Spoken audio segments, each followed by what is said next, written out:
धन्यवाद माधव जी। मेरा बिहार में आना जाना लगातार रहा है, क्योंकि जब भी देश में बच्चों के खिलाफ कुछ ऐसे यौन अपराध होते हैं, संगीन अपराध होते हैं, तो हमारी संस्था PARI people against rapes in India इसको उठाता है, मुख्य रूप में उठाता है और उन परिवारों के साथ लगातार उनकी लड़ाई में भी साथ रहते हैं और कोशिश करती है कि उनको न्याय दिलाया जाए। मैं बात कोशिश की इसलिए कर रही हूँ कि न्याय एक अपने आप में एक ऐसी जटिल प्रक्रिया है जो ऋचा जी अभी आपको बताएंगे कि वो कह देना कि न्याय दिलाते हैं हम तो थोड़ा सा ज़्यादा अतिशोक्ति हो जाएगी। हम कोशिश करते हैं कि उनकी लड़ाई में उनके साथ रहें और उनको न्याय दिला पाएँ, उसकी कोशिश हमारी लगातार रहती है। पर ऐसे अपराध हो क्यों रहे हैं?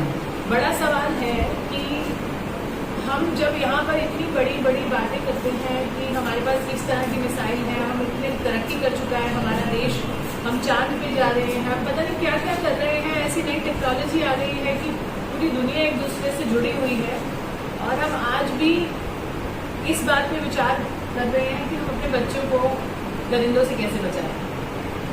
कितना बड़ा सवाल है। और आपकी ही स्टेट में, क्योंकि मैं तो पूरे देश भर में ऐसे केस देखती हूँ और मनोहर मानव जी हमसे काफ़ी सालों से जुड़े हुए हैं, सपोर्ट करते हैं और बहुत सारे काम हम मिलजुल के करते हैं। तो आप ही के आप सोचिए, पटना में यहाँ पर बैठ के प्रेस कॉन्फ्रेंस कर रहे हैं और यहीं पर एक ज़्यादा पुरानी बात नहीं, पिछले महीने की बात है, एक बच्ची अपना दम तोड़ देती है एम्बुलेंस में।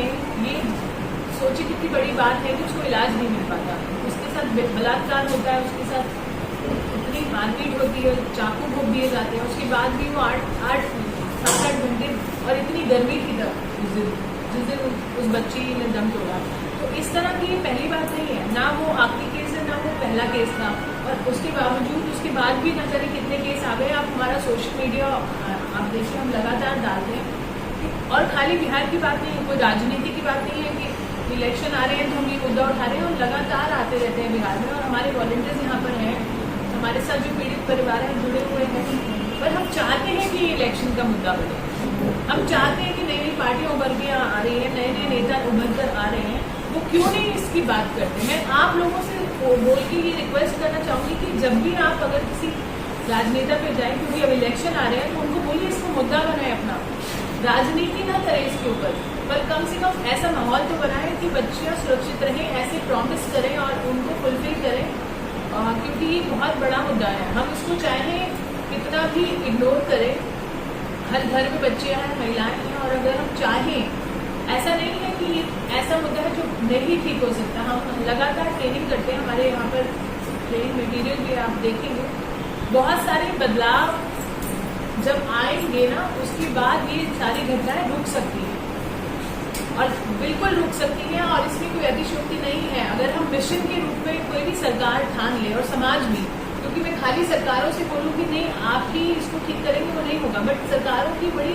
भागीदारी है। क्योंकि अगर मैं चाहूँ कि कोई बदलाव आए स्कूल में, स्कूल स्तर पर ट्रेनिंग हो या कहीं पर भी इस चीज़ के लिए तो सुरक्षा के नियम बनने हो, वो तो सरकारों को बनाने पड़ेंगे ना, वो तो हम समाज के लोग नहीं बना सकते। पर समाज के लिए भी हमारे पास मैसेज है कि हम जिस बलात्कारियों की बात करते हैं, जो इन छोटी छोटी मासूम बच्चियों को या महिलाओं को अपने दरिंदगी का शिकार बनाते हैं, तो किसी घर से तो आते हैं, किस घर से आते हैं, किसी घर से तो निकलते हैं, कहीं तो पैदा होते हैं, कहीं तो परवरिश लेते हैं, तभी तो समाज में आते हैं। और वो समाज में अगर दरिंदगी कर रहे हैं तो कहीं ना कहीं समाज भी जिम्मेदार है कि नहीं है।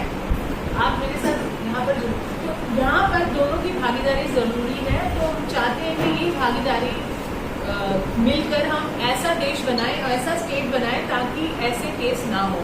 उसके लिए हमारी संस्था लगातार इस विषय पे ट्रेनिंग्स करती आ रही है, बातचीत करती आ रही है, और इस तरह की प्रेस वार्ता करने का कोई विशेष मुद्दा नहीं, यही मुद्दा है कि लगातार हम समाज को जागृत रखें।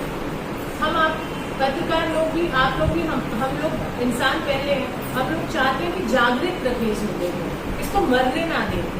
तो वो जागृति जगाने के लिए हम लगातार आते हैं, हम अपनी बात करते हैं। हमारे यहाँ लोकल बहुत सारे लोग जुड़े हुए हैं हमसे, मैम भी जुड़ी है, वो भी अपनी बात रखेंगे। तो मैं चाहती हूँ कि आप इस चीज़ को जागृत रखें, और कोई ऐसा दिन नहीं कि चुना हमने कि हम यहाँ थे इसीलिए हमने ये दिन चुना, और ये मुद्दा रोज के लिए इम्पोर्टेंट है। तो ऐसा नहीं है कि कोई इलेक्शन आ रहा है तो हमें इस चीज़ के लिए इसको उठाना है, बट हाँ इलेक्शन का मुद्दा इसको हम बना सकते हैं। अगर आप लोगों के तो सवाल है तो आप पूछ सकते हैं। मैं महिलाओं के लिए एक और बड़ी चुनौती है, कोई है लेकिन डाइन का भी आरोप लगा करके पूर्णिया मैंने सुना 5 लोगों को जिंदा लगा जी, और वो महिला ही बहुत ही बुरा हुआ इसके बारे में जी। वो मैं हम लोग अभी ये बात कर रहे थे, लेकिन ये प्रथा तो बिल्कुल मुझे अभी भी समझ नहीं आ रही। ऐसा अंधविश्वास आज भी चल रहा है।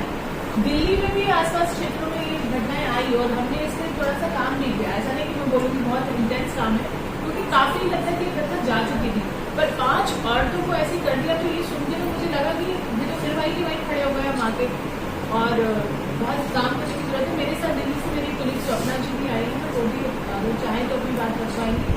ये विचक्राफ्ट की जो आपने बात की इसके ऋचा जी भी बताएंगे इस पर।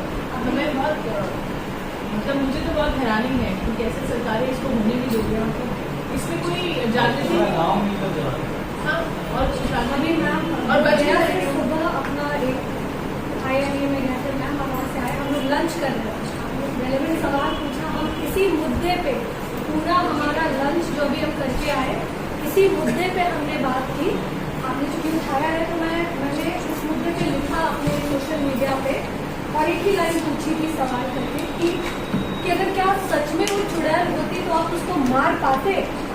The very fact that you were able to kill her, चुड़ैल होती तो क्या उसको नॉर्मल इंसान मार पाता।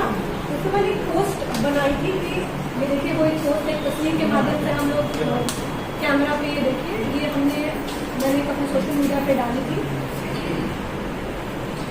एक चीज मैंने और नोटिस की, मुझे इतने मैसेजेस आए आप ये क्यों डाल रहे हैं, इससे हमारी स्टेट की बदनामी होती है, ये होता है। जबकि बिहार एक ऐसा स्टेट है, मैं योगिता जी को यही बता रही थी कि स्टेट स्पेसिफिक एक्ट है, डायन एक्ट है हमारे बिहार में, और उसके बाद ये घटनाएं हो रही हैं।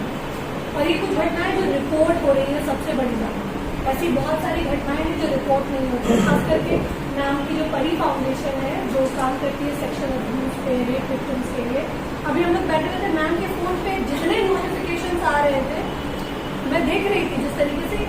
ये बहुत दुख, आज हम 2025 में बैठे हुए, such sorry and sad state of affairs कि हम आज भी सिर्फ यही बात करते हैं कि पहले तो इसके बारे में बात हो।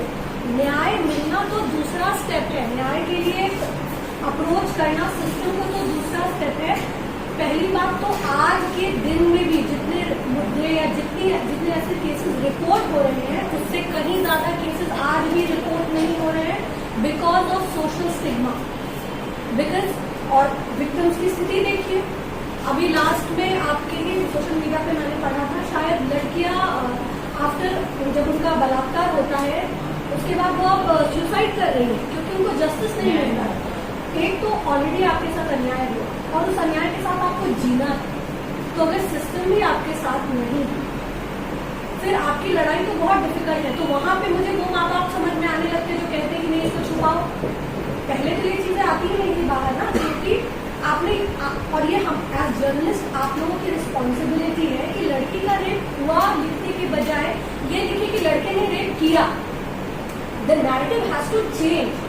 जो हम समाज पे मैसेज देते हैं उसको चेंज करने की जिम्मेदारी तो हमारी है या नहीं है। हम कोई लॉ पॉलिसी मेकर्स नहीं है, हम लॉ मेकर्स नहीं है।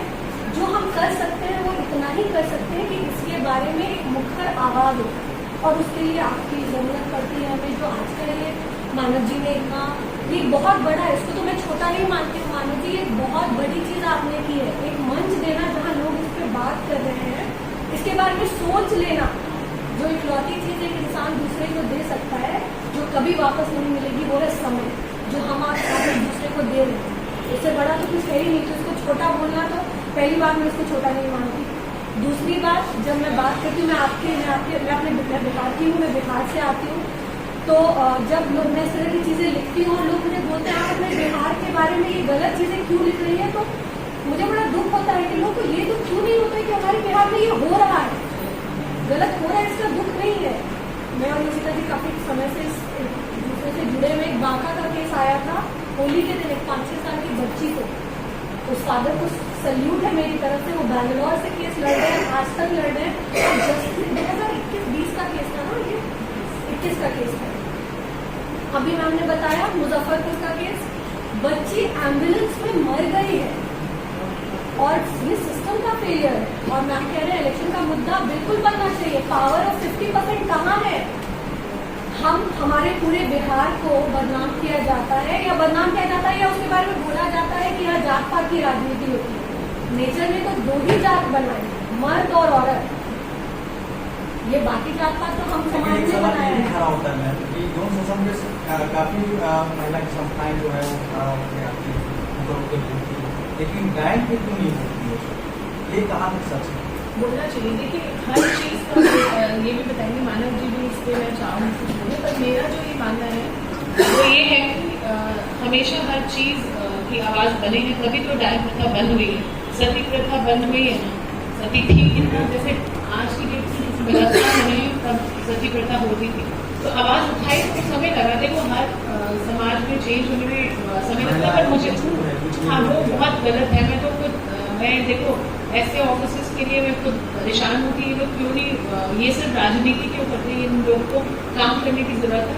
पर ये डायन का केस काफी सालों बाद सुनने में आया है, हालांकि आया है और ये बहुत बड़ी घटना है। अगर 5 महिलाओं को ऐसे कर दिया गया तो मुझे तो लगता है इमीडिएटली भागा, क्योंकि बिहार सरकार पता नहीं क्यों इलेक्शन मोड में पहले ही चले जाती है, 1 साल पहले।